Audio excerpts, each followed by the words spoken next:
hero.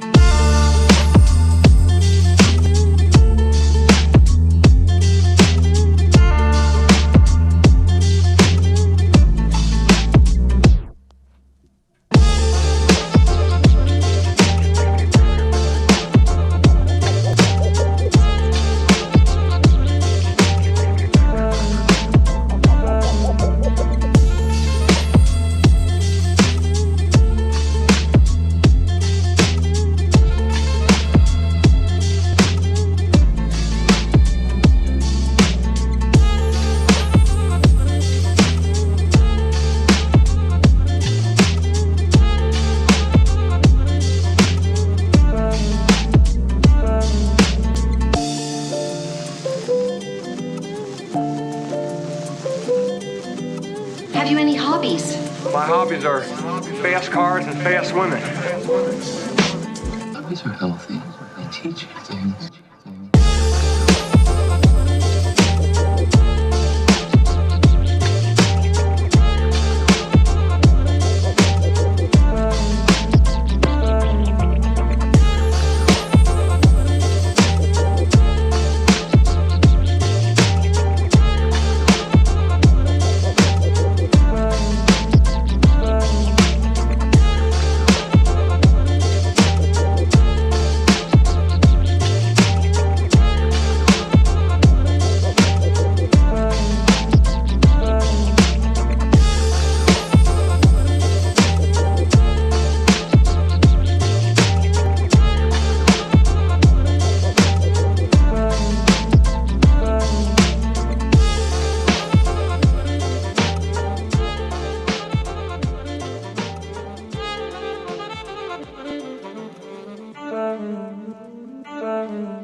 Are you ready?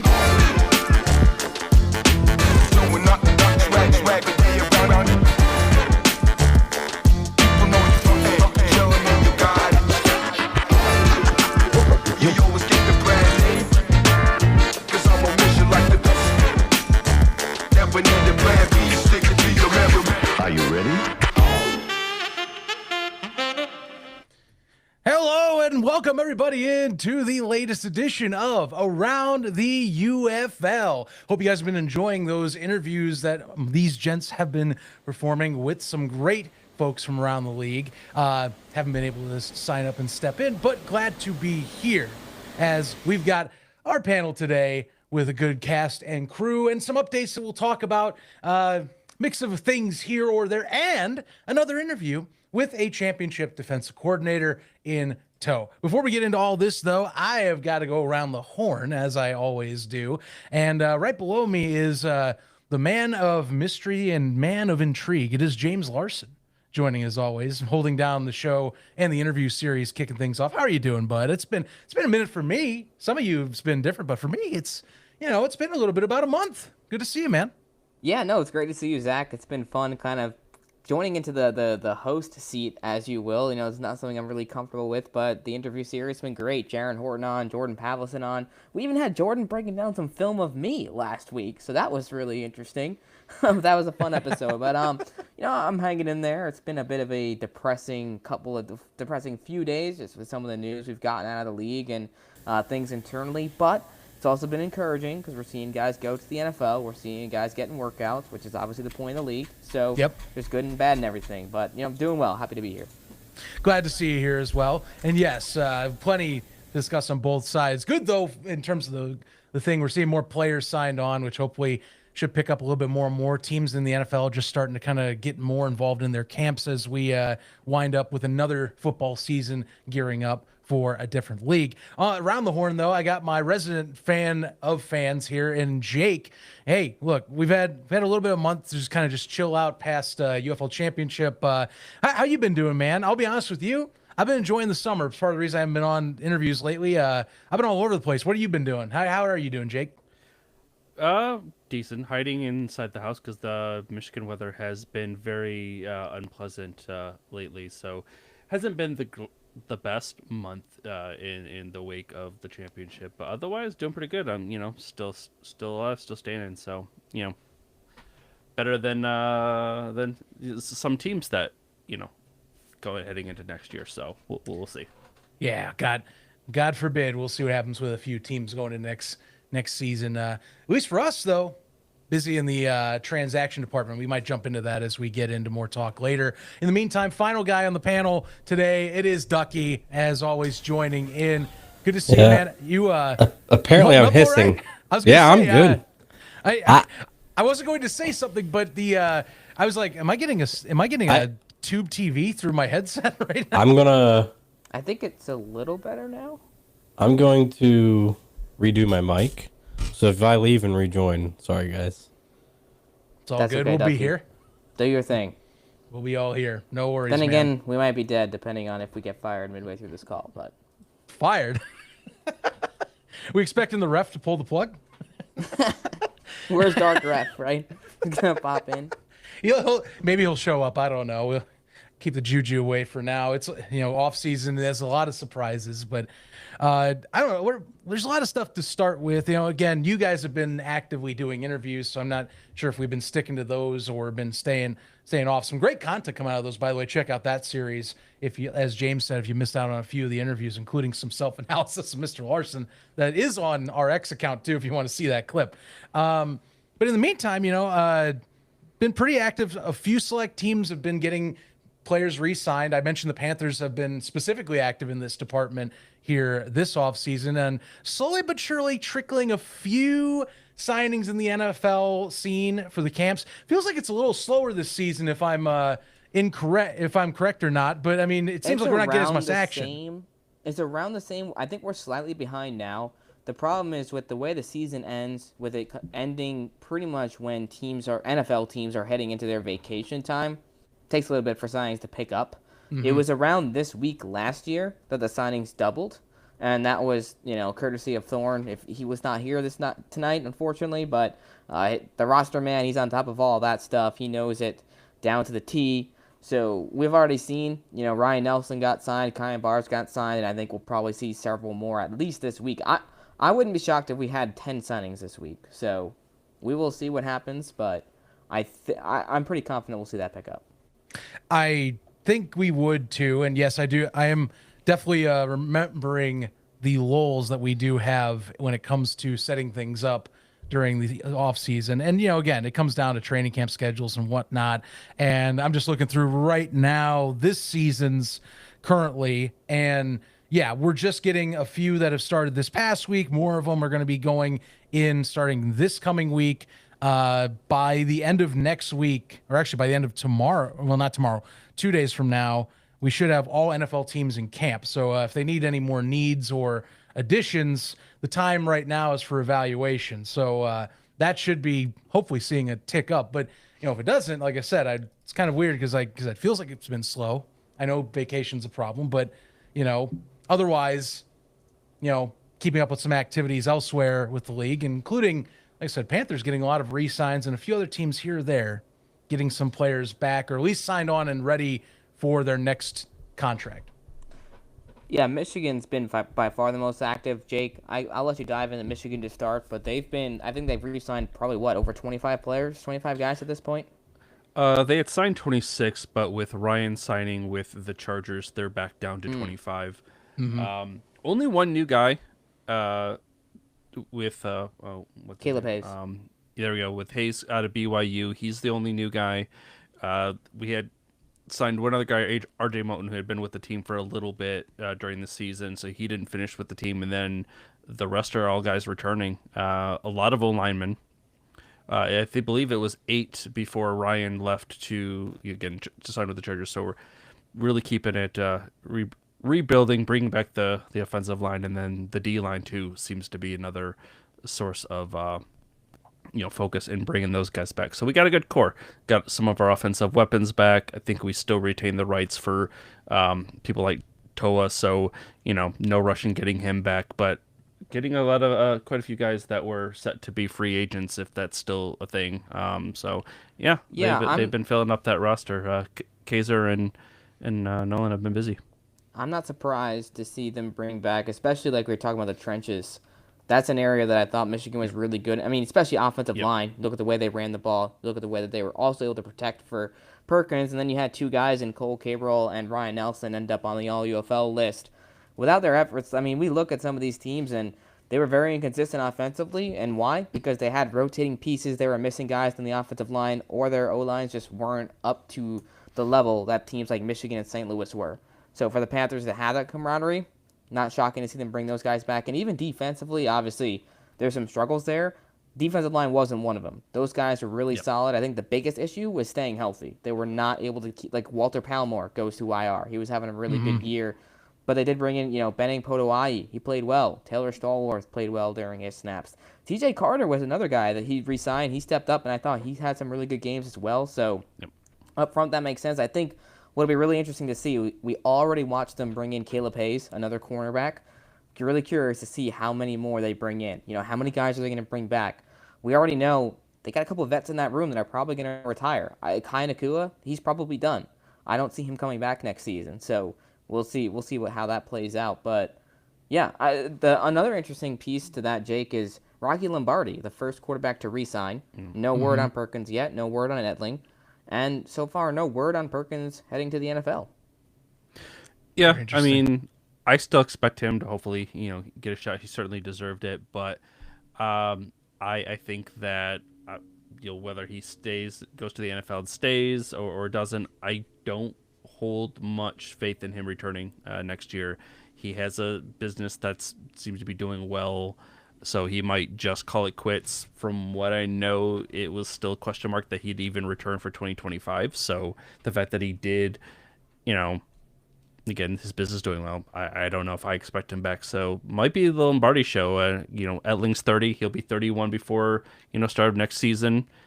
It might be time for him to call it quits too. And, we'll be seeing the former Sparty and NIU quarterback taking the reins for the offense next year. Zach, I'd be curious to get your thoughts on the Panthers bringing back their full special teams unit from 2025, including the long snapper battle. Peter Bowden's back. Jordan Ober's back. Ober got hurt, which is why they brought in Bowden. I really hope Kaiser brings in some competition there, because I thought Potter and Vernon were two of the weaker special teamers in the league this year. Look, you're not going to replace Jake Bates, but you got rid of Brock Miller and then ended up with Vernon, who actually had the lowest net yards per punt of any punter in the league. So, and one thing I'll give Seth is the fact that he didn't have to punt much because the Panthers' offense was so good throughout the year. But I hope that there's some competition brought in, especially with BT Potter. Especially 40, 50 yards out, he was not very consistent at all. Yes, and I think what I view of this is they're basically saying, if we got any interest from someone that we want back, immediately get them on a contract and just have them locked in, And this is kind of, I think, the same deal. Is I don't expect them to just go into camp next year without anything, or without any competition. That would be silly to me. And I agree, Potter did have his struggles. I know not everybody can be a Jake Bates, but you do want to have someone that, at least in this league, that's proven that you can have guys with range that are NFL-ready talents. You want to have guys that can hit those 50-plus consistently and in accurate form. Also, with Vernon, look, in a league where we're talking about net punting averages and not being able to do coffin kicks and such, you got to be able to get that range up a bit more. And I don't think that that specific department did a great job per se in what was needing to be accomplished. It was definitely a step back. Credit offensively, and took much leaps and bounds, which of course and the fact that you have a defense that is bend don't break, that always can help you in these situations. But all around, you're always looking to improve. Simple as that. So competition helps a lot. I'm hoping that they don't just lean on their laurels here going into next year into camp. Ultimately, week 9 was inconsequential. Panthers, obviously, we're going to play in Birmingham regardless, went in of course. and got the dub. But I think that one of the pivotal drives in that game for me was when they had to settle for 3 with that what ended up being a 58-yard kick, and he missed. Granted, 58, it's not going to be a gimme. That's not even one of the super high percentage makes in the NFL, even still. But it's one of those things where you rely on kicker a little bit, and he needs to be made. Considering the fact that the success that the UFL has been able to find in kickers in the last 4 years, from USFL to XFL, into UFL, you got to expect that a kicker's got to be better than what Potter was for the Panthers in 25. So I don't know. I'm not really gonna give him much leeway there. Needs to be better. Yeah, I mean, at this point, we see a lot of, I think, core pieces they're bringing back, but you also want to, how often do you want to go to the well as Steve Kaiser and be like, well, it's all going to work, in this sport, and especially in the setup where it's, year over year, you can turn over a roster really quick if you want to develop a winner and develop a player, in a special teams department that's so competitive. Doesn't hurt, I think, to take a second look in a few places again if you need to. So, I'm all for that. But it does signal that at least they want pieces of kind of what the core of Mike Nolan's group is locked in, and maybe adjust as they come.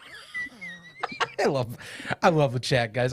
This is the part I missed from not being on the last few of these. Thank you, Chris. What even was that? It's a bunch of smiley faces, but it comes out as text on the chat. Does not read emojis well. I was like, what's that? That's for sure.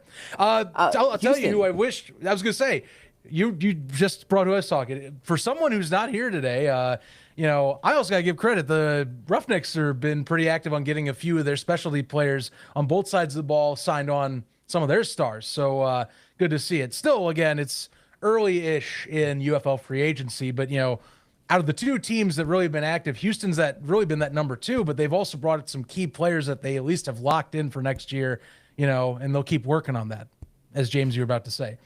No, yeah, I was going to jump in there with Houston. I like what they're doing. I thought it was interesting at the end of the season, CJ Johnson was like, we want to keep as much as we can intact, and I think that's what they're doing, right? They have leaders now. They know who they are, and that was kind of his big mantra heading into 2025 is they didn't know who those leaders were going to be. They had a whole new quarterback room except for Nolan Henderson. They had some of the same defensive pieces back, but a lot. I mean, Will Lewis really blew up that roster for good reason. They were 1-9 in 2024. So to come back now, and now you've got Jalen McClendon returning as your starting quarterback. I know people have mixed opinions on him. I think he's a dang good quarterback. I think he's someone that can win you 5 or 6 games a season and get you into the playoffs at least. And, if you get a star running back in there, you could win 7 games. Like, I genuinely think that this team has some upside. The big question is, how does Michigan fare in the offseason? How does Birmingham fare in the offseason? Because that'll really dictate. Those are the 2 powerhouses in the USFL conference right now. Defensively, I really like what they've done as well. They brought back some of their star cornerbacks. I mean, their secondary, I thought, was really good this season. Damon Arnett has already gone on to the NFL, but Armani Marsh, he's back. You've got Leon O'Neal, who's back, all UFL safety. Jameer Jones on the edge has been brought back. He was another really solid player. So they've got some pieces. Justin Hall's re-signed already. That's a huge piece as well, and a guy that you're very familiar with, Zach, from Ball State. Yes, I am. No, I like the direction the Roughnecks are going in, and I think the key will be, can they just refine some position groups and kind of keep heading in this direction? So I'm excited for Houston if they play there. Well, yeah, I think we're still early in that point too, where we're not getting enough, I think, clarified as to what next season looks like. We did one of the last full shows we did was kind of talking about what next year looks like for the league, and I mean. There's a lot to dive in with that. I want to do some of this as we go down, but I think there's a few more things I want to cover. And James, actually, tryouts. A lot of players have been getting tryouts that you've been covering, especially in the last few hours today, which I think plays into your point on, maybe we're going to see a bunch of signings come up here pretty soon, to add on to that tally. Yeah, one right off the bat that's interesting is the Cardinals worked out 3 long snappers, Peter Bowden from the Panthers, Ryan Langan from the Stallions, and Marco Ortiz from the Roughnecks.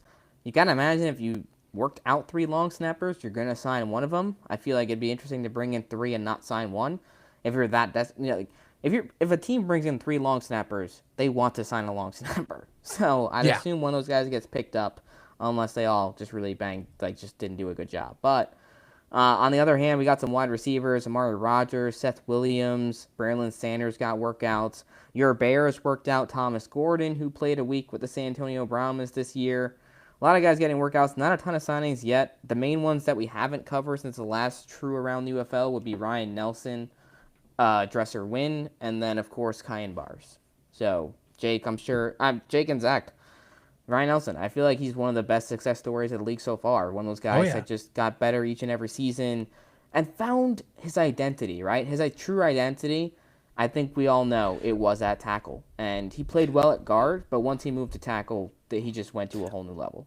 I don't know so much if, when he was on, I don't think so much that he found his true position. It was that the Panthers were trying to play him at guard when he had traditionally been at tackle, and finally them being able to move him to that spot that he had been used to.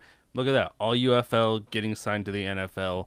Like, he was happy to play, just be a contributor. He wanted to see the field, so he played ball, at guard. But yeah, I think that they finally put him at the spot that he should have been at, that he had been playing, and that was clearly part of Michigan's success this year.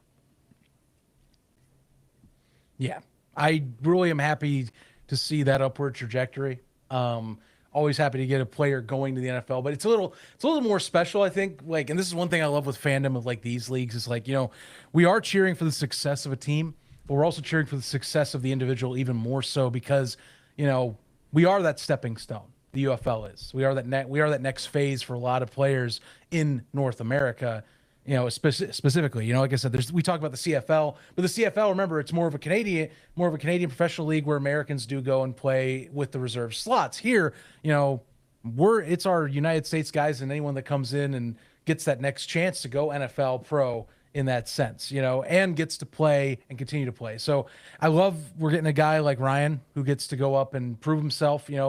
Linemen are a hot commodity no matter what level you go. And so you always have a legitimate chance to make your impact at the next level because you're always going to be in demand and you never know what's going to happen to the guys up above you. So, not saying that not everyone has a chance going into camp. I don't want to put that out there. But, for Ryan, what I love is he has a legitimate shot to make his impact and stick on a roster here, with a spot that is so heavily important everywhere in teams. It is where every play starts in any level of football.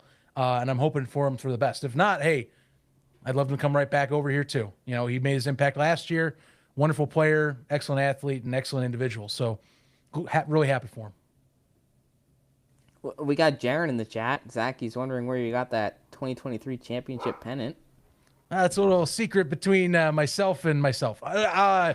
If Jaron being in Memphis, if you haven't met Bill Alexander, or if you have, that's exactly where that comes from. So, that's who gave me mine. I think we got the same one, didn't we? I'm pretty sure he did. Yeah. I say he has a few of those in stock. So don't worry. I kept this bad boy right here. I always have it up on the wall. Little covered up a bit today for reasons, but that's okay. We'll get to that later. We'll get to that later. Okay. I'm glad he noticed it though. I've been kind of moving around, so I'm glad he caught the Mauler logo there. And again, make no mistake, it's 23, black and yellow, baby. Hell yeah. Well, I want to talk a little bit about Kyan Bars really quickly because that's a guy that just signed with the Cardinals. Thorne, he had him high on his tiers. I know he's not here to talk about his tier system, but Thorne always is grading these guys. And Kyan Bars, he's 23 years old. He already spent some time with the Seattle Seahawks last year. Comes to the UFL, was in part of like a starting rotation type of role because Arlington, the way they run their defense is they rotate guys all the time at D-line and in the secondary. Linebackers, it's the same guys. Donald Payne is playing every single snap. But in the secondary, at the D-line, they're rotating guys almost every drive. So he made the most of his opportunities, had a really strong, I think, 75.4 run defense grade via PFF.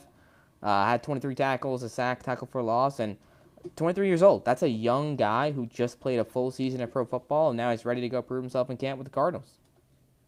Love it. And I'm glad. Again, it's hasn't been consistently going and been a hose, but like I'm glad to see him going here. Obviously, it's a guy I can go cheer for if he makes the roster personally. And if you haven't been to a Cardinals game, great venue out here in Glendale. But no, for Bars, great addition for Arizona. And again, I mean, I just talked about how Nelson. We talked about depth of the O-line, D-line. It's pretty similar deal. Even if you had, what in the hell am I looking at? Am I muted? You're not muted. It was a comment on YouTube. And then Jake pulled out super glue. For some reason, he had it right beside him. I had to fix a cork. I had to fix a cork for one of my bottles. So I was like, what I what still happened to have me? Dude freaking pulled out the crazy glue and was like, "You're right." That's wild. We Well, all guys, are the Roughnecks. star of the show is here. That's Blake funny. Williams is in the house. I think he's loading in. His name's in the house. There he is. Coach Blake, can you hear us? Hey guys, can you see me? How Yeah, you we can hear doing? you. I can hear you. Can you guys hear me? Yes, sir. Blake, we really appreciate you joining us today. How you doing, man?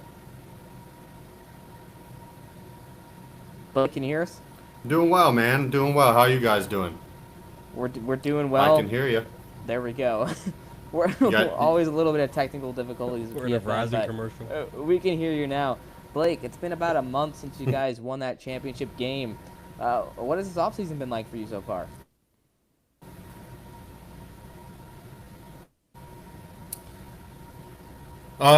It's been back up to Cleveland and the grind, and it's been wife get her next rental property done and on the market, and all the things that you're not doing when you're down there coaching, but it's been my normal, a lot of my normal life over the last 4.5 years since I stopped coaching, and so it's just been a lot of that, right? Like right back to the normal work, so to say. You know what I mean?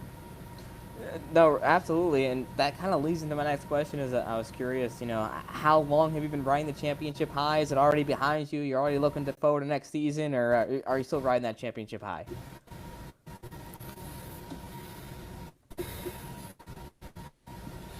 Yeah, I mean, it's not the same, right? I mean, we're a month out, from it now, and you're more again into that, talking about people, more honestly more in the consulting phase, right? And so people in the coaching world or people in coaching clinics want you to come in and talk about it, how it happened, what you did. That's always the case in the profession. Like people are always trying to, so to say, pick and steal from, or pick the brain of whoever the.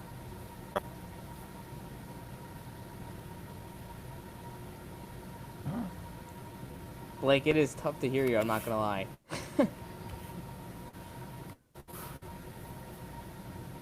Can you hear me now?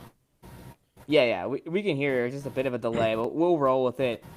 Blake, obviously, an interesting season in DC this year where you have Reggie Barlow. He leaves right before kickoff. Your dad, Greg Williams, at DC, he leaves a couple weeks into the season. For you personally, kind of jumping into the role that you did, how proud are you of this team and this organization to achieve what you did despite all of those hurdles?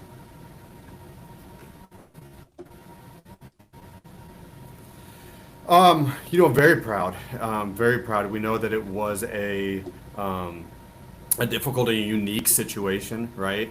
But I think that's what the culture that had been built there by these guys, by Coach Barlow, by Gina, by Coach Shannon, by Vaughn, and by these players, for the last 3 years.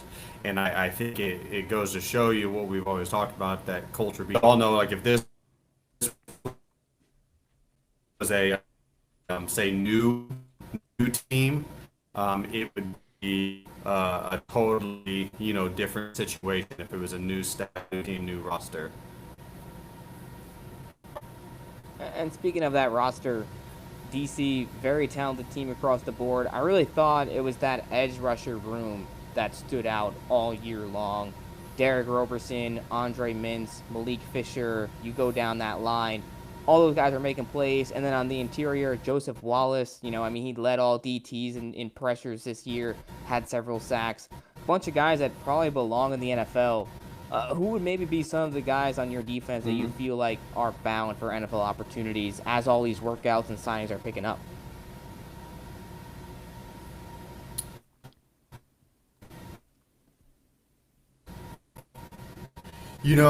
I think there's a number of those guys. Obviously, we had, 4, first team all conference players on our team. Those guys all, deserve a chance. But you listed them. I mean, we had a dominant front.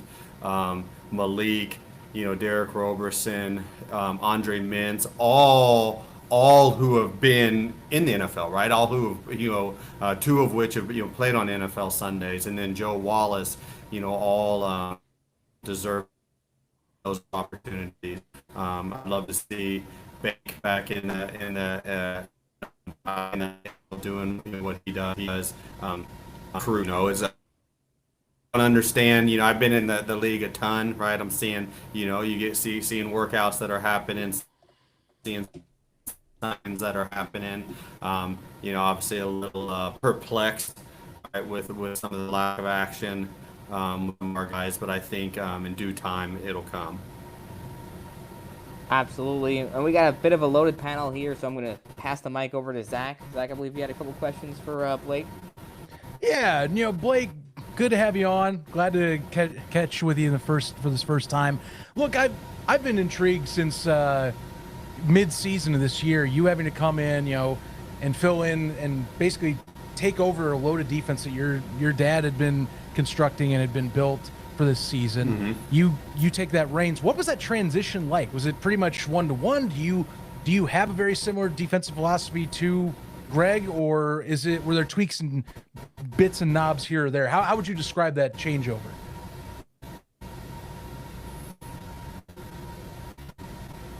Yeah, I mean, it's a very natural transition. First and foremost, this is not my first time even stepping in an interim basis for him as the play caller. Actually, it'd been my 3rd time, right? 3 out of my 6 times being a coordinator were stepping in interim capacities for him. So it's not something we haven't done before. And then it's really, I mean, this is a living, breathing system and philosophy that's been built over the years, and then he and I together, whether we're same coach and staff or separate places, over the last 20 years, and so it's our system from that standpoint. I was doing a decent amount of consulting and behind the scenes stuff with the staff, even virtually from here in Cleveland, even over the previous years, more so the XFL year than the first year of the UFL merger.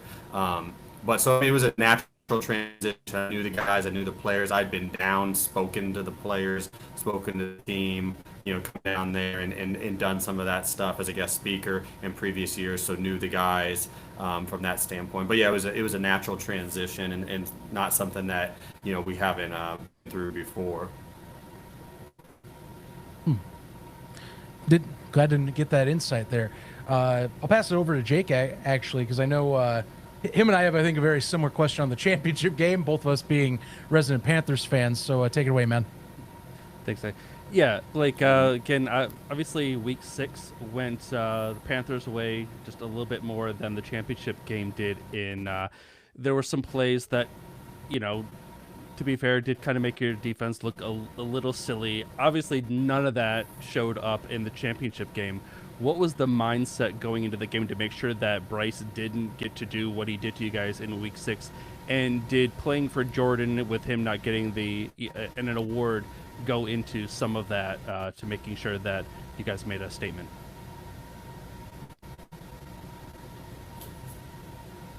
Let's piece that up. And so obviously preparing for the week 6 game, right? But not having played against Bryce before, right? One guy on the defense that had been teammates of his, but you see on film the amount of times that we would look at even clips leading up to that game, the week 6 game. You see him completely disappear on the coach bodies. Like the pocket collapses on him. You're like, he's got to be down. And then all of a sudden you see him take off and running. And you're like, how does that? You see him walking around the facility and whatnot. You see he doesn't look like Ben Roethlisberger, right, or Cam Newton. And you see it on film, but it's not until you feel it in person. He is exceptionally strong. Not only is he athletic, but he's just a strong. strong man, and you don't, you kind of get fall into quicksand, which happened some in that week 6 game. And so coming out of that game, that was a great experience to be able to have prior to the championship game of, probably a little bit of feeling of embarrassment, right? A little bit of feeling though of like, oh wow, this is different, right? This is different than what we play against. No knock on anybody on a given week, and we can't wait for our opportunity to lose that out of our mouth. But like we got with that feeling, we got to have a different mindset or a different feeling, going into this next game, and we were able to do that. But I think coming out of that game, to be honest with you, on our team, like we felt that was the championship game. Right, you know what we know that we are. You know what you feel from your opponent every single week when you go against them, and frankly, we played Michigan week 6, and we said, "Oh, this is something different. Like this team is like us, right? And in a just a completely truthful way. Like this is different, and." I don't see how this is not going to be the championship game, so to say. And so I think we both knew, we're both prepared for it, and definitely, had that next 6 weeks, 5-6 weeks of, letting that kind of stick in our crawl and prepare for to get another opportunity at it. Blake, I'd be curious to get your opinion on how the season went defensively from your perspective, where you had to take over in week 3. We saw a bit of a production drop for a few weeks there, kind of as the defense was figuring things out, and then heading into the playoffs, you're back on top of your game. You shut down St. Louis, make it the championship game. Kind of what was your take on what all went down on that end, where I know injuries got in the way a little bit and personnel changed a little bit. Kind of what was that process like for you? Yeah, I mean, twofold, right? And so the one thing about it, like when this defense is at its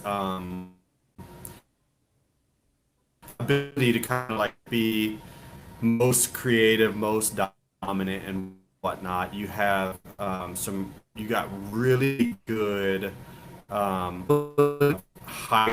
really good safeties, especially really good high safeties, and we had that, right? And unfortunately, like we talked about Woods, like DeAndre Anderson, Detroit, was like that one staple that stayed healthy all year long. But I've never seen like a start in only 12 games, like a starting safeties kind of combination, rotation, kind of like we had, like just all that attrition from Monte, to Kid, to on just really on Hopkins, you just go on down the line, right? And then you got small, and you guys, you have that situation. Now you're signing guys, off the street sort of situation, and we do kind of a lot, with our safeties. Like to do a lot with our safeties. And so that that probably was the one thing that maybe we were tweaking, what we were doing or what we were able to do for this particular. Okay, then. Well, he will be hopefully back. Oh, Right back. wait. Hang on. Loading. Hey, We're getting guys, there. this wouldn't be Around the UFL without technical difficulties, but We are getting there. We switched that name, but I think it's already taken. Wi-Fi messing up, like That's cool. Luis Perez throwing a spike. That's crazy. Oh, that's funny. It'll come up here shortly, but yeah, I like people commenting on the Lombardi Trophy in the background there, which, I'm curious when he's going to get that replica UFL trophy then.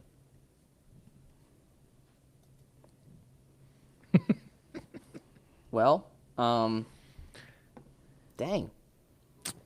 I haven't had a fun segment. I had a video I was going to pull up for Blake from this season, a little all-access clip. Yeah, give it a little extra time. Just hold on the faith. Well, that's just a little longer. Maybe. I don't know that. Maybe the baseball bats are messing with the Wi-Fi. Here, I'll put this comment up right now while he can't see it. See, what I'll laugh at is if he can see it while we're talking, he just can't get the video feed in.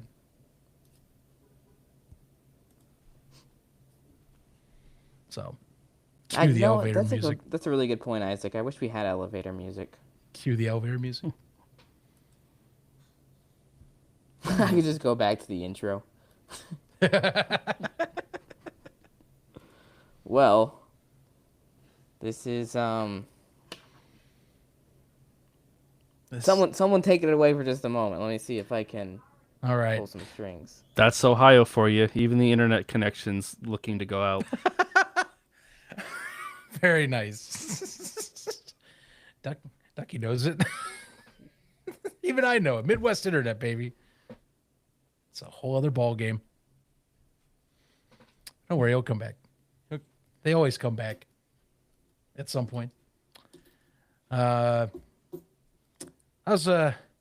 everything else? So you guys enjoying the summer? Like I said, I got some adventures going on. Sunk in a river raft. He's disappeared. Maybe he'll come back, but we'll keep talking. But I've sunk in a river raft on the Salt River. Had to survive that little ordeal.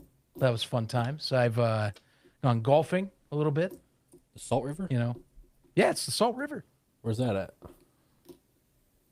It's in Arizona.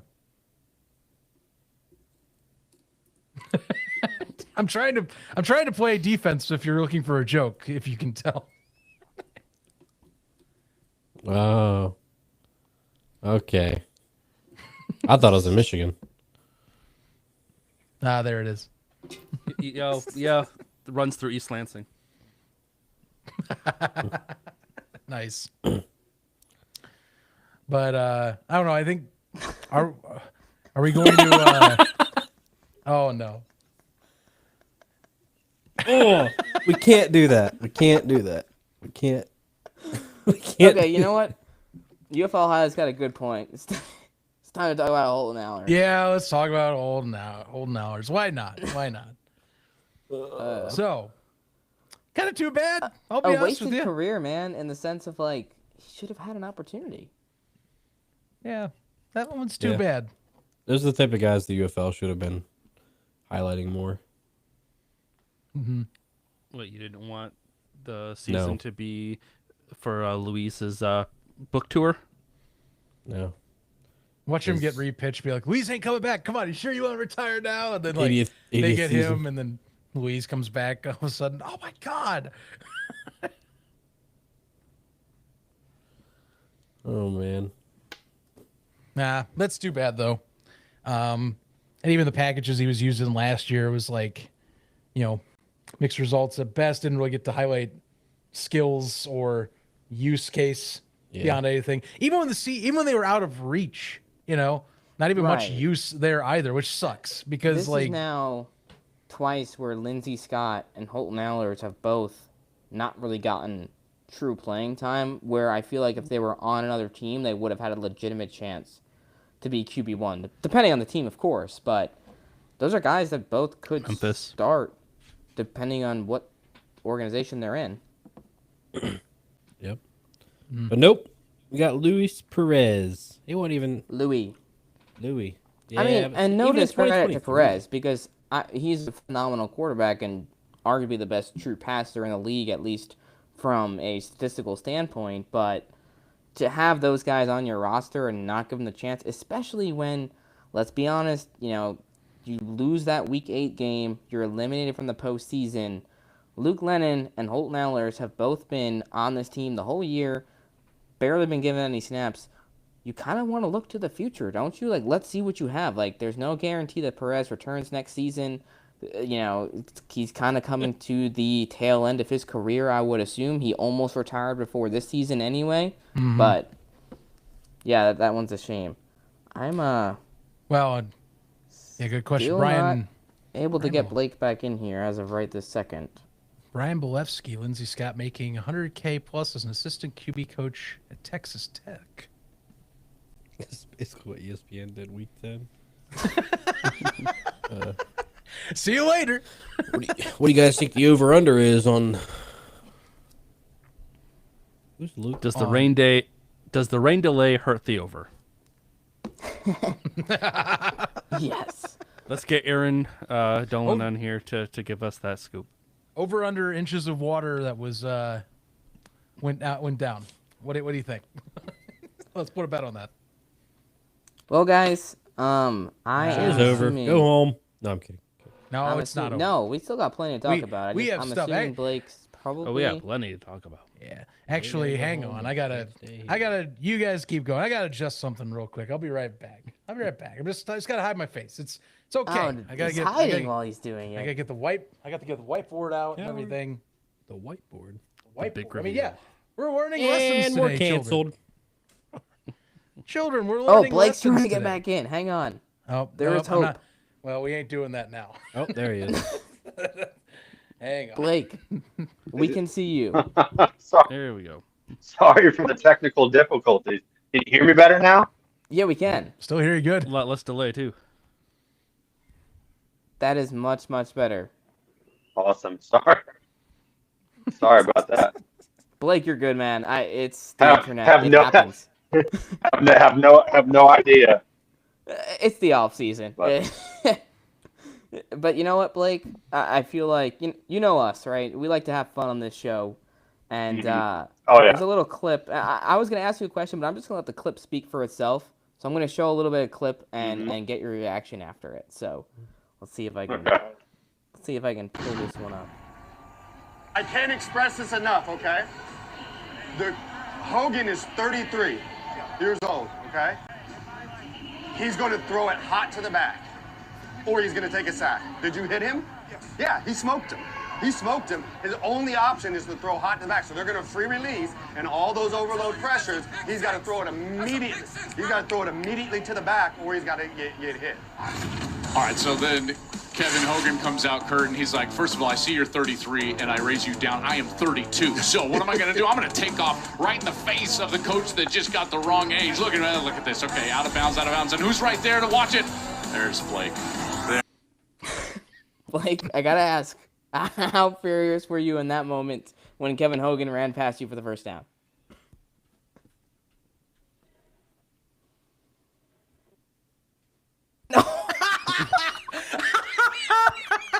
He was like, nope. Just no. That is hilarious. I would have done the same thing. Oh my god. We're never getting, Wait, he's back. Hang on. we're never getting might DC be guys back. back on He here. might be back. James ruined it. He could be back. I don't know. Oh, that's gold. What in the So world? he's gonna That's put so funny. the Oh my god, that's so funny. Hang on, let's. Blake, we can't see your camera. I'm sorry. That's as comedic to timing as you got right there. I can't. You can't make that. You can't make this stuff up. I think he did it on purpose. I think he did, but he's fighting to get back in. Oh yeah. This has been one of the most chaotic episodes of all time.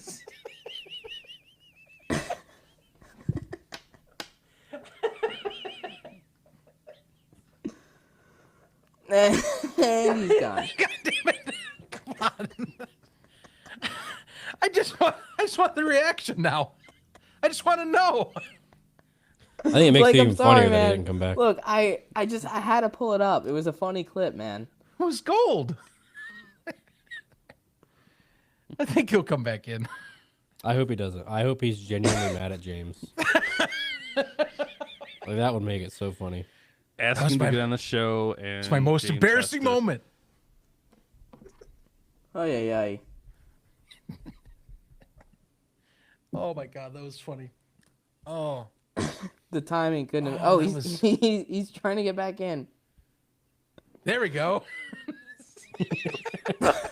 Blake, I couldn't tell if you did that on purpose or not. I thought you were mad at me. Hey man, I can't. I see all these 99% for y'all, and mine's like at 4%. So I don't know what it means, but It means that your Wi-Fi is having a hard time. Hmm. That's interesting.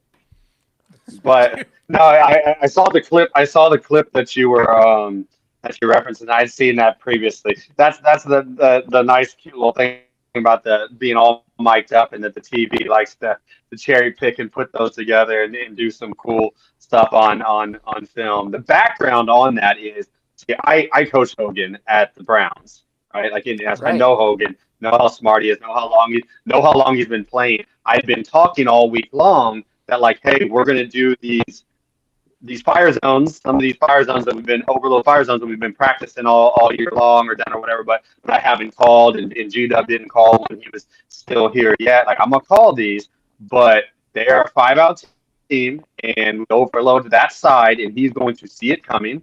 I was like, he's gonna say, like, it takes two, I'm hot off of this, and he's gonna throw it to that back.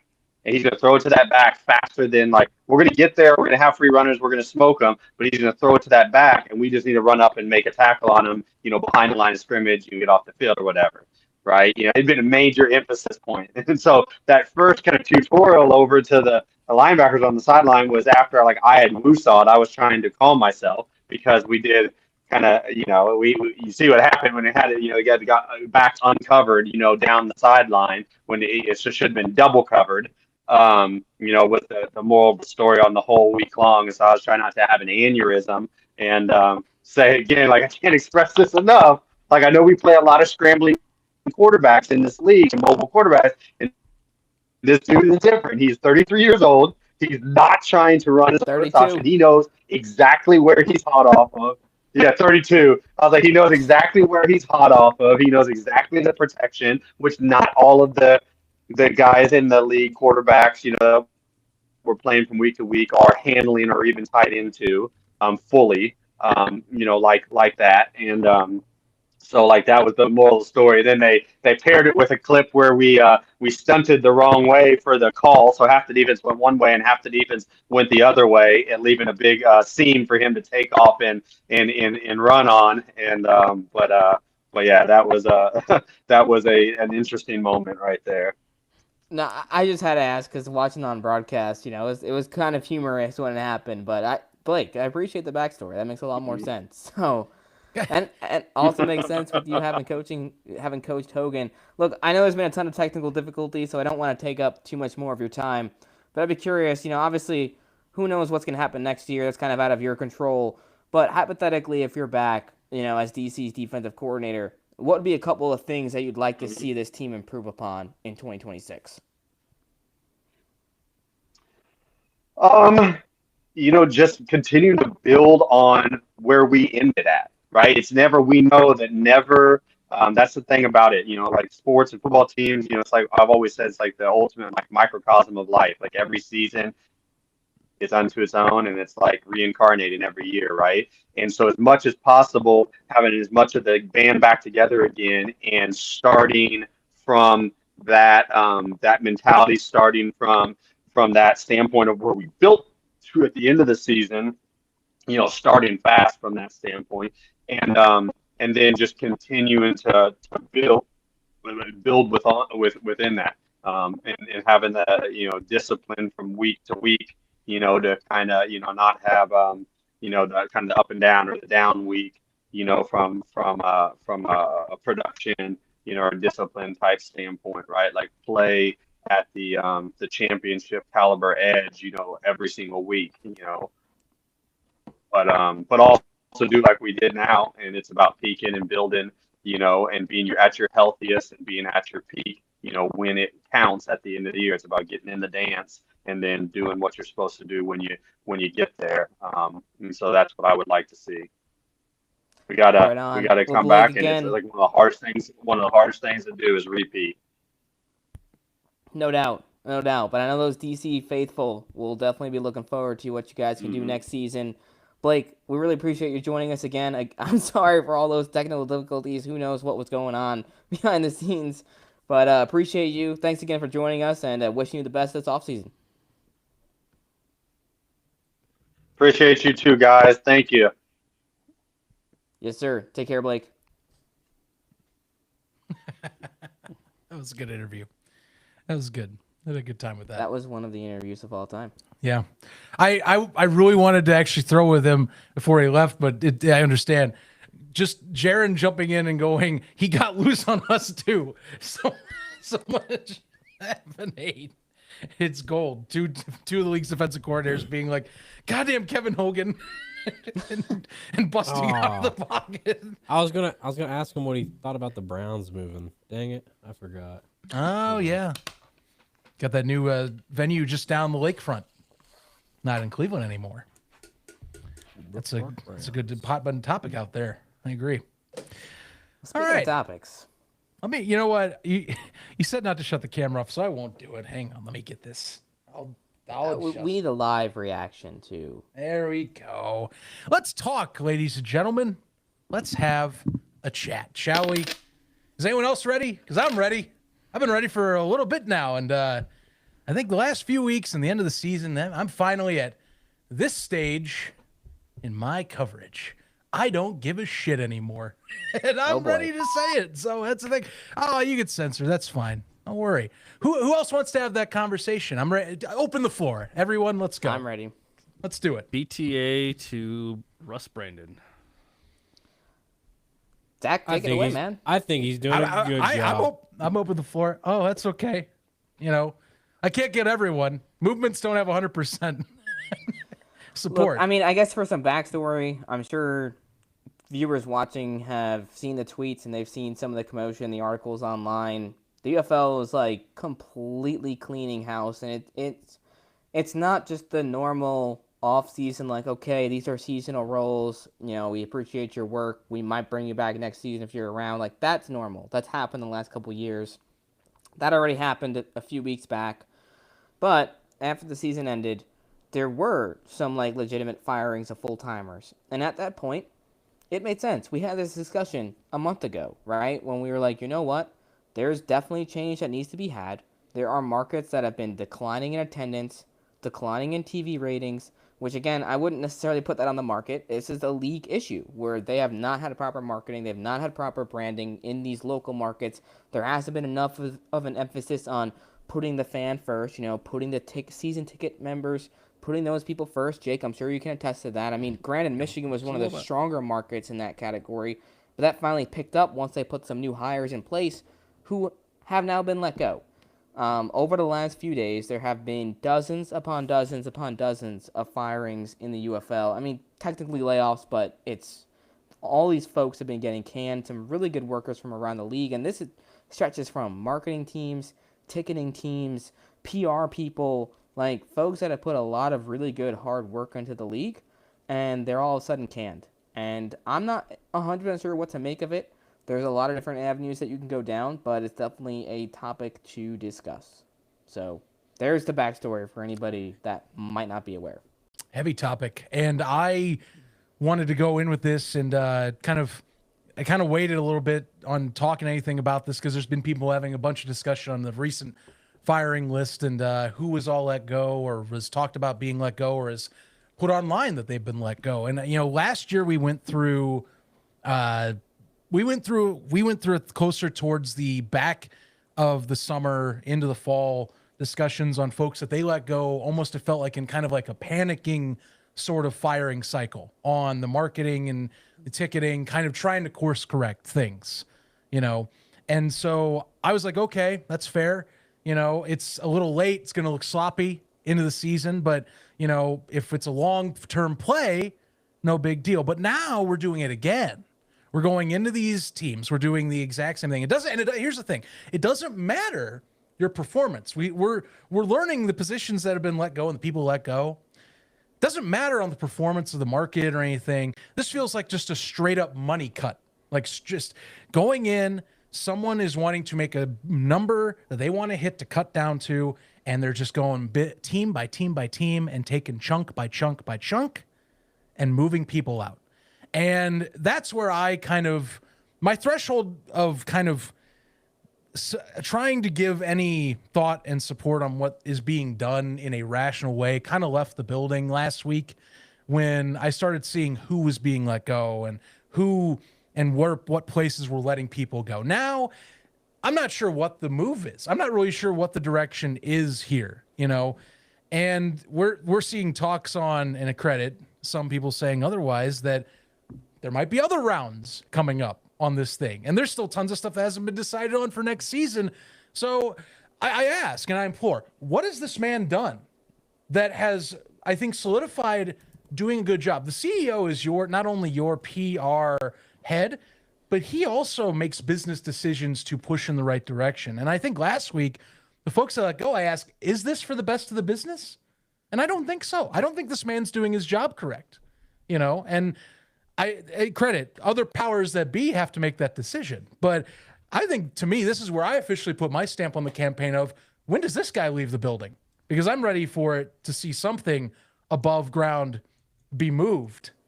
Someone, anybody that has a bit more of a, I think, grasp on the situation and wants a little bit more fire under their ass to get this course corrected, I think needs to go into that seat. And I'm ready to see that change. But it's got to happen soon, because it's also dire on league survival at this point. Got a lot of changes come from everything, and other levels come at the top. It's hard to make that call, but I'm ready to make that call. How about you guys? Not saying you have to tell me, but I'm asking the chat. Not, you don't have to if you don't want to, but the chat, feel free.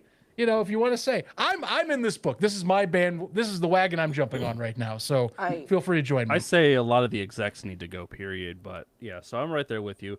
I don't necessarily buy into the whole, just cost savings aspect, because again, if you're going to hire these people as full-time employees, and especially, in the Michigan market, you're letting people go that actually helped see improvement. These people are going to go get jobs elsewhere. You're not bringing them back next year. So you lose all of those connections, all of the resources, all of the understanding of the market from these people just to save a few dollars. And don't pretend that the UFL is paying these people so handsomely that, cutting their jobs is going to save the league that much money. Even if they're getting paid well, it's not enough to justify cutting people that you originally hired in as full-time employees. And again, especially in the Michigan market, when you have, you see an increase. The only market to have an increase in average attendance in 2025. Even if you ignore the bobbleheads in week 10, which again, part of the whole marketing. You lose that mindset, those ideas when you do stuff like this. My take is that I think heading into this offseason, everything needs to be reevaluated, and that includes, the executives and what their roles are, what they do for the league. How do you build, right? Because you look at the 2025 season, and it's tough to take a lot of positives away from a business standpoint, in the sense of attendance was down across the board outside of Michigan, right? Michigan's the only market that went up in attendance, plus 43%. And now you just canned basically everybody in that market. Guys, Michigan quite literally has only one or two people left in their front office, and that is it. Everybody else is gone, which makes very little sense if you are keeping the team in Michigan, because this is a market that, again, was just showing growth. You had hired a bunch of new folks over the last several months, between October and November, got a whole new team in, and now all of a sudden you're moving away from those people that helped you see that growth. If you are keeping the team in Michigan, why would you do that? The only reasonable explanations for that is, one, they're outsourcing everything across the league, and that's why we've seen so many of these firings, because, Houston is gutted, Birmingham is gutted, Memphis, I know, is bare bones, Arlington lost a lot of folks as well, DC has held on, but they've had a couple people walk away, St. Louis has had some folks let go as well. Pretty much every market has seen some change organizationally one way or another. So there's a couple things. One, you're outsourcing, which could make sense, right? That's a way you can cut costs. That's what the USFL did with a lot of their things. They worked very closely with Legends for ticket sales and for marketing and things like that. Or two, you look at some of these markets that were gutted, they could definitely be getting relocated. I know for a fact that there are venue changes coming for 2026. What that exactly entails remains to be seen, but I've been told to expect a few venue changes. That could be one, teams changing venues in their markets, or two, teams being relocated to an entirely new market. There's a lot to digest. There's a lot to break down. But you're at a point now where we're in July. If the league wants to move the season up to the beginning of March, that means everything needs to be in place really by the end of this year. And at the rate things are going, with the changes that need to be made, right? They still need to find a head coach for San Antonio, Memphis, and DC, depending on how that shakes out, right? We don't know what's going to happen with Shannon Harris. We don't know what's going to happen with Jim Turner. We don't know what's going to happen with Peyton Pardee or Wade Phillips or anything. Like, that all remains to be seen. But there's a lot for the league to figure out. And now, by letting so many quality workers go that have, done their roles well up until this point, I'm a little worried in the sense of every year we've heard the same line of, we're drinking from a fire hose with the merger. And, once we get to this offseason, we're going to figure things out. I still haven't seen that yet. So I'm hoping that we are moving in that direction. But looking from the outside in and seeing all the people that were just let go and the specific roles that were let go, it's a concerning sign. Maybe we should be asking if someone this year decided to leave the fire hose on, because you're able to shut those off if you make the right call. And I think last year last year different. We have to leave it a caveat. Okay, I understand how they went to the final. We understand how they went to down to the wire and finally got some stuff done and had a season that went off with some bumps in the road, but they got it done. Okay. When does the fire hose shut off? It should have already been off, and I know that they want this to work and they're trying. My guess is to try and make this a profitable thing. I don't think they expected ratings to plummet this year or have ticketing issues still, but here we are.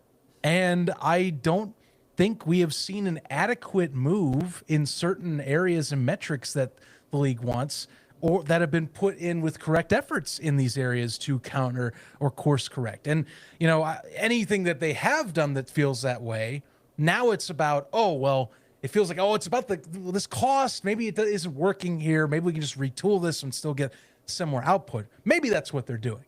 I don't know. But it certainly feels that way, especially like Jake's talking, where, you look at Michigan, that was a high mark for metrics. That was a good move.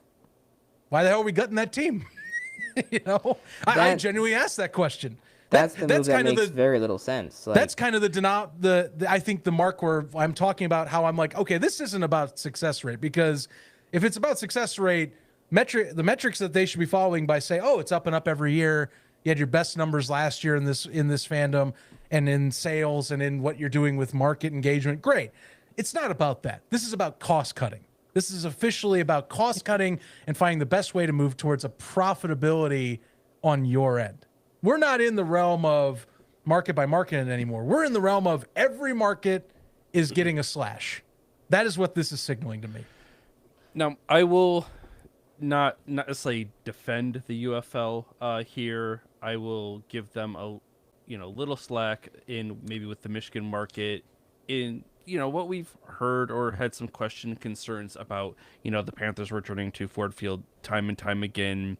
You see people questioning whether they will. We had that question going in 2024, even before the merger, especially after the merger. Maybe not so much coming into this year, but there was always that question mark.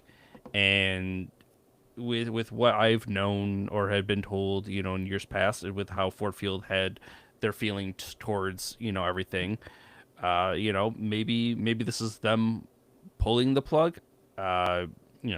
Like I said, we've had problems with them before, or rather, again, Ford Field has had issues or lack of desire. Workers don't want to work and spend their off season, doing, games when they're used to, their summer months. So, maybe there's a few contributing factors in play. This isn't entirely the UFL's fault if they are going to relocate, shut down Michigan. But so that's about as far as I'm going to go in defending the UFL on the business side of things. Yeah. Look, we've all been through this with multiple leagues and multiple evaluations on how this thing all works and who's doing what right and wrong and how this all is being operated with two leagues now. I can only sit around and take some of the topsy-turvy craziness for so long. And I love football. I love the sport. I love all the different levels of it. But, I mean, I'll be frank with you. I follow some of the craziest crap imaginable. And this is like, it feels like this is as in some ways as unstable as like any arena football league in some ways on how volatile the internals are at any given moment. Just, I don't mean to put it that way because that scene is its own mess of stuff, but it feels like every year now, like since merger has gone on, 2 years in and change, we're officially into, all right, anything can happen, and we're just gonna shake up the chessboard and throw the pieces everywhere. Somehow it'll rearrange, but we don't know how that'll all happen. There's no sense of job security and job stability for those on the business side, and I think that's going to be an issue. Is let's see what happens with these rules, because originally, my understanding was that when a lot of these, layoffs and whatever had happened back in June after the season, that they would be looking to replace these roles and replace these people. With the latest batch of firings and layoffs and whatever you want to call it, there's no way they're replacing all of these people with quality employees in the same or similar roles by the time the next season rolls. It's just not like we've seen the trends from the UFL. It's not happening. That's why I believe that they'll be outsourcing a lot of this work, and that can work. That's something that I don't think is necessarily going to fail. The USFL was able to work well with legends. Like, that's something that you can do. I just think that it's a shame that, as they're trying to be a league that's, the UFL, a whole mantra of spring football, it's the league of opportunity. Yet it feels like the actual employees inside this league of opportunity consistently get the short end of the stick. And that's just, that's kind of clearly out there at this point, just based on what we've seen the last couple of years of people let go and mistreated behind the scenes and just not necessarily cared for the way that you'd like to see a professional league care for those people. The sooner the clarifications on markets and venues can happen, the better. And whoever's left, if we're talking like ticketing, marketing people alone, if there's one thing we've heard with ticketing people in the past, they hate the uncertainty of something. So they want to know where they're playing. They want to tell their season ticket holders and their clients where they're going. So the process has probably already been happening in some regards. Again, it's been a month since we've had a championship game, and it doesn't mean that stuff isn't happening already in season, but the time is of the essence, and especially if we're talking any chance, like you just said, that the season moves up any certain way to accommodate or course correct or figure out what's the best way to do this where fans and all markets can engage and go in more, and it's not too hot or it's not too late. That time's got to be coming very soon if you're operating effectively. That's how this has to be. I think that, it's like we talked about, right? Like I've already said, there are roles that you're going to replace and that you're going to look to improve upon. But when you look at, like, for example, someone like Andy Seeley, who went out publicly on Twitter and said that he was let go. That's bizarre.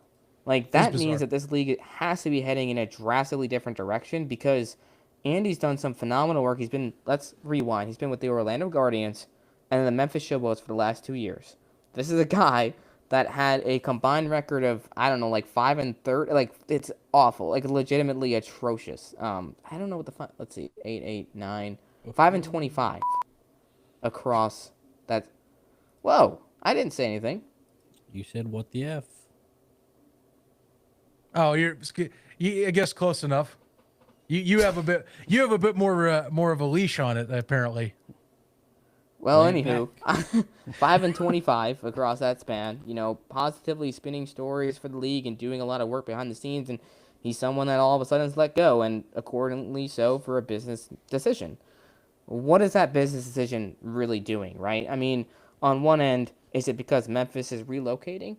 And if so, why not keep Andy on board? Because wherever Memphis goes, that the core of that organization is going wherever that team relocates. Two, Andy's already working remotely anyway. He was originally from Florida with the Guardians. He's been traveling to Memphis. So, I think those that's are the the types issue. of decisions that, from the outside looking in and kind of just getting the vibe that you get just based on the employees that were let go, it feels a lot more like just simply cost cutting. And it's just like, well, appreciate you, goodbye. Like, there's not really much appreciation for a guy like Andy, who's done a lot of really good work, was helping out at the UFL Championship this year, did a lot of work at Media Day, and that's just the tip of the iceberg. There's been dozens and dozens of guys like him across the board let go, and it's a shame. I'm not too pleased with how things have gone the last month. I hope it switches directions, but right now it's hard to really look at this and try to spin it positively because there's not much of a great PR spin you can put on it. I think that's the issue is that he's from Florida. He lives in Florida. He has no connections to Memphis other than that he works for a Memphis team. I think maybe what they're trying to do is get people from their areas and then hire those types of people or outsource, either way.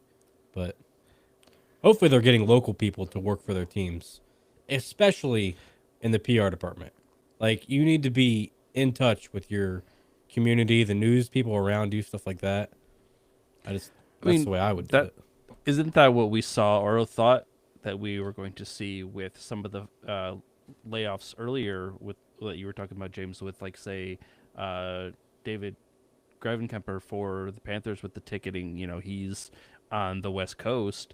It makes sense to stick with, go local. But some of these more recent layoffs like have been local. Like Jeremiah is local.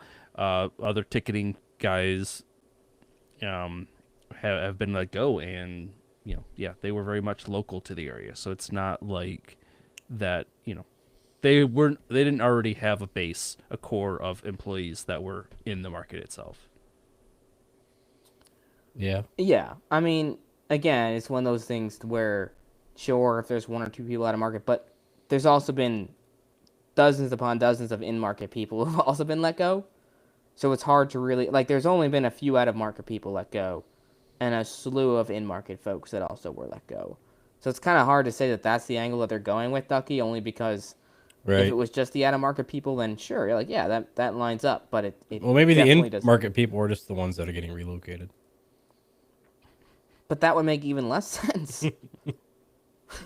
I mean, if they're in-market people getting fired, it's probably you can't make much sense out of the situation as of right now. No. I'm sure Daddy Russ will tell us I'm just everything. The thing that baffles me again, we're going back to the Michigan thing. Kind of as the season came to a close, the messaging inside the UFL was, let's try to replicate what Michigan did right. That way we can start doing these things in other markets. And that's something that we quite literally, I believe, we talked about it after the championship season of what the Michigan local team was able to accomplish and the events they put together for fans and the way that we saw attendance increase and doing the Jake Bates bobblehead giveaway, which is such a tremendous idea that gained so much growth in that market. I mean, the final game had 16,000 fans in attendance, a Michigan record. Why are we going away from that? Why all of a sudden one day it's like, let's try to replicate what we did in Michigan, and the next day you fire entirely, basically the entire staff there. It's just, It doesn't make sense, and hopefully we get an answer sooner than later, but I'm more baffled than anything at this point with the direction this league is going in. Especially with the Michigan one. The marketing guys getting let go is just, it blows my mind because that's the only market that had growth. And you just got rid of the guys that gave it growth. Yeah. Yeah, that happened. But the other people I can't speak for. I mean, I don't run businesses, so, I don't run football businesses, but it's whatever, but I'm sure they know what they're doing. Hopefully. To answer this question from SDEM, there's a lot that still needs to be sorted out. When I say we don't know the direction the league is going in, that's because they legitimately don't know the direction that they're going in. There's still a lot that needs to be sorted out. I think venue-wise, like I mentioned, there's going to be a few venue changes. I believe Michigan probably won't be back at Ford Field just based on the discussions that I've heard behind the scenes. That remains to be seen. But again, places like Memphis, Houston, Birmingham, and also Michigan, Arlington as well, all those staffs have been so just slashed across the board. Arlington, is going to stay because it's quite literally the hub for the whole league. But those venue changes, I'd say there's a good chance we see some relocation. The question is, how do you pull it off now as the time continues to tick? Like Abdul Meeman, I believe, he's in the chat right now. He said a little bit earlier, they need to be getting out now. They need to be making announcements soon and establishing teams, local marketing teams, ticketing teams, everything else in the markets that they're going to go into. Otherwise, we are relocating for no reason because Columbus, Ohio, or Boise in Idaho, or Tulsa in Oklahoma, or wherever you end up going, those markets are only going to have 6,000, 7,000 people in the stands, and it's going to be the same thing. Yeah. And you just spend a lot more money going to a new market. Yep. So it'll be like Michigan in the merger where they ended up putting ticket sales 3 weeks before kickoff. It's like, right. You screwed yourself. You've got to do it now. Don't wait whenever your season kicks off in March. Don't do it in March. Do it now. Do it as soon as possible. The problem is doing it soon is not really the mantra for the UFL. So No. We will. Well, you don't cut costs if you're 365. Just gotta go back to the drawing board. Is the case? But whatever they decide on, again, it's urgency of time. It's it's just finding, and I guess trying to figure out what they want, because like I said, I thought that the message was, replicate what we're seeing with one growth in market on all 8. And I know that you have to manage costs. You got things that are going on, but I don't know. It's just I'm a little in the weeds. Again, everyone I been, and honestly, I'll be honest with you, I lay it out to you guys here, and on UFL podcast, which me and Stefan will have a show soon. We always take a little time off in the summer and kind of do things around. I owe you guys apologies for not jumping on shows because I've been busy and I just been prioritizing time. It's not that I don't love football, but when I see, again, I follow this league like you all do, and I ask, am I getting what I want out of the time watching a property stumble over itself? I ask that a lot. So I did that in Discord recently too, and people were like, "Is the show over?" It's like, well, no, that's what I'm saying. I'm just telling you that I put a lot of energy into this. You all do. So I mean, James, Jesus Christ, I'll give you credit. You put, so much here as well. But I'm just putting out a stress and stressing my frustrations with, I put a lot in, doesn't seem like we're getting a lot out right now. And I'm waiting for that moment that they finally have that light bulb go off going, okay, we know what we've been doing wrong. I don't feel like we've done that yet. So I agree. Yeah. And I think that's where the frustration is when you look at the history of spring football, the AAF, the XFL in 2020, the Spring League, the USFL, the XFL, now the UFL. There's a trend where so many of the same mistakes are made over and over and over and over and over again. And somehow, people on the outside looking in can see those mistakes, and they recommend things to fix those things. And there's people within the league that see those mistakes and recommend ways to change those things. But anyone who recommends those changes is not in a position to make those changes. And the people in a position to make the changes, it just falls on deaf ears.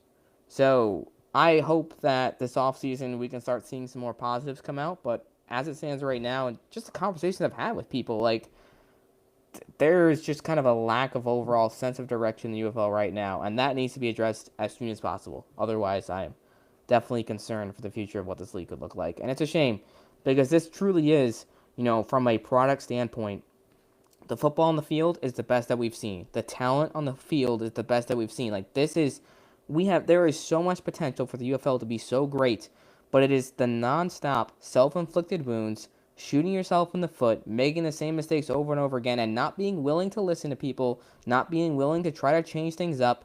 Because guess what, guys? Just because you did something 20, 30 years ago with a different organization, it's not going to work the same for the UFL. Spring football is its own animal. It's its own niche. It's its own breed of football. And in this pro sports scene, it's a very niche thing, and you can't expect people to be attracted to it by treating it the same way as the NHL or the NFL or the NBA or something that's been around for so long, because you're not that. You're simply not. So that's my spiel. I hope that we see some positives come around the corner. And who knows? It could be an interesting summer. There could be some relocation, expansion, whatever. We'll see what happens. At this point, expansion, probably not. But expansion by relocation, definitely a possibility.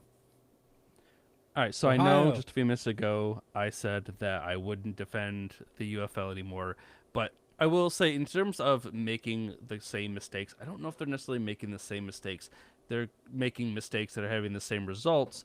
But I mean, football's an expensive venture, and we're That'd be. talking about a truncated season, but you still have all of the costs associated, and you're trying to get off the ground versus other established broadcast medium, other teams like right now baseball. Because hell, even with the Panthers, playing right across the street from, the Tigers, you're competing with the Tigers in that, and so like I don't know that if us on the outside looking in are necessarily correct, but I feel like, though, to your point, there's enough people shouting, and us being fans, the ones that are actually turning in, watching, spending their money on merch, spending their money on tickets, spending money on concessions when we go to the games. You'd think that you'd want to engage with the fans a little more, embrace us, and that has been one thing, though, that I can absolutely say that they have not done.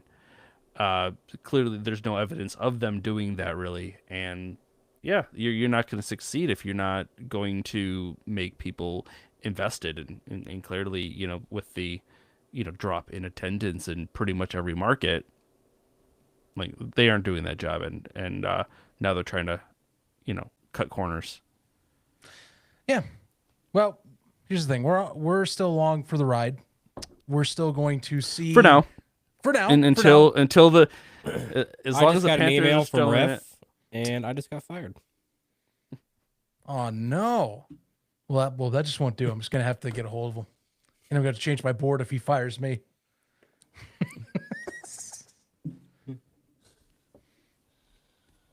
Oh no. Let me put this. I'll change hire Ducky. I do not want to work for the UFL. That can got kicked down the curb a long time ago. But man, UFL definitely would have worked for them. I will never work for the UFL. That it Nor did. do I want to. well, guys, Anything else we got? I don't think so. Been quite a show.